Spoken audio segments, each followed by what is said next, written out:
কবি নীরেন্দ্রনাথ চক্রবর্তীর লেখা উলঙ্গ রাজা। সবাই দেখছে যে রাজা উলঙ্গ, তবুও সবাই হাততালি দিচ্ছে, সবাই চেঁচিয়ে বলছে সাবাস সাবাস।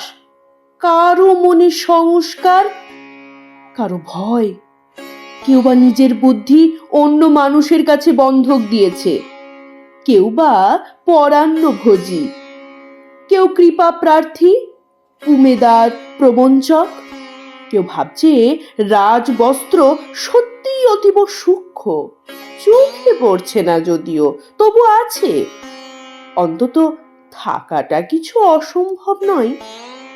গল্পটা সবাই জানে, কিন্তু সেই গল্পের ভিতরে শুধুই প্রশস্তি বাক্য উচ্চারক কিছু আপাদমস্তক ভীতু, ফন্দিবাজ অথবা নির্বোধ স্তাবক ছিল না।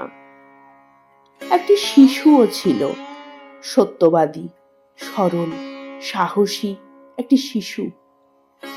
নেমেছে গল্পের রাজা বাস্তবের প্রকাশ্য রাস্তায়, আবার হাততালি উঠছে মুহুর্মুহু, জমে উঠছে স্তাবক বৃন্দের ভিড়, কিন্তু সেই শিশুটিকে আমি ভিড়ের ভিতরে আজ কোথাও দেখছি না।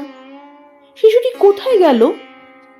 কেউ কি কোথাও তাকে কোনো পাহাড়ের গোপন গুহায় লুকিয়ে রেখেছে, নাকি সে পাথর ঘাস মাটি নিয়ে খেলতে খেলতে ঘুমিয়ে পড়েছে কোনো দূর নির্জন নদীর ধারে, কিংবা কোনো প্রান্তরের গাছের ছায়ায়? যাও, তাকে যেমন করেই হোক খুঁজে আনো, সে একবার এই উলঙ্গ রাজার সামনে নির্ভয়ে দাঁড়াক, সে একবার এই হাততালির ঊর্ধ্বে গলা তুলে জিজ্ঞাসা করুক, রাজা তোর কাপড় কোথায়?